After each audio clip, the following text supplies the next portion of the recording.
There are candidates. I'm Jeff Stein with today's Iowa Politics Report.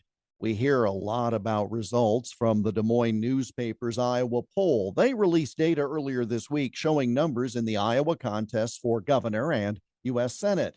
But for reasons that are not clear to me, their polling within Iowa's 4 congressional districts once again only asked about which party a voter might choose, not which candidate.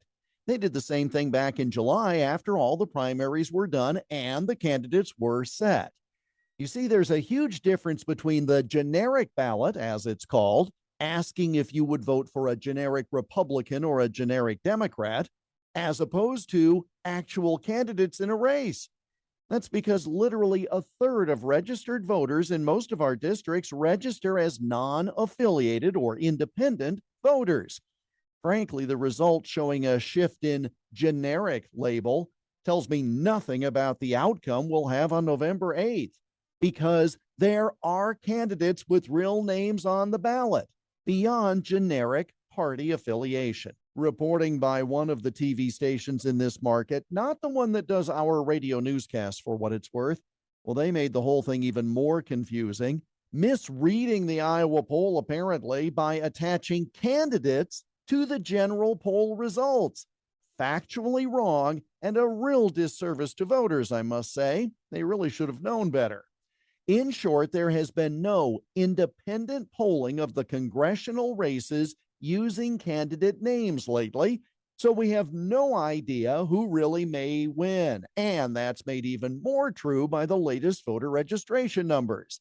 In Northeast Iowa's 2nd District, active Democrat registered voters outnumber Republicans by less than 500. That's out of some 320,000. But with yet another 155,000 independents in the mix, it's not at all clear which candidate, if either, has an edge. Same for Southeast Iowa's 1st District. Democrats have a stronger 2,500 voter margin over Republicans in terms of registered voters, but again, 150,000 independents are in the mix. So whatever you thought you heard about Eastern Iowa congressional races this week, ignore the chatter and instead focus on learning about the candidates and where they stand on issues, and then casting an informed ballot. This one is going to be far too close for anyone who cares to stay home. And that's the Iowa Politics Report for Thursday, October 20 on Twitter, Instagram, Getter, Parler, and Truth Social at Iowa Politics. I'm Jeff Stein on News Talk 1540 KXEL.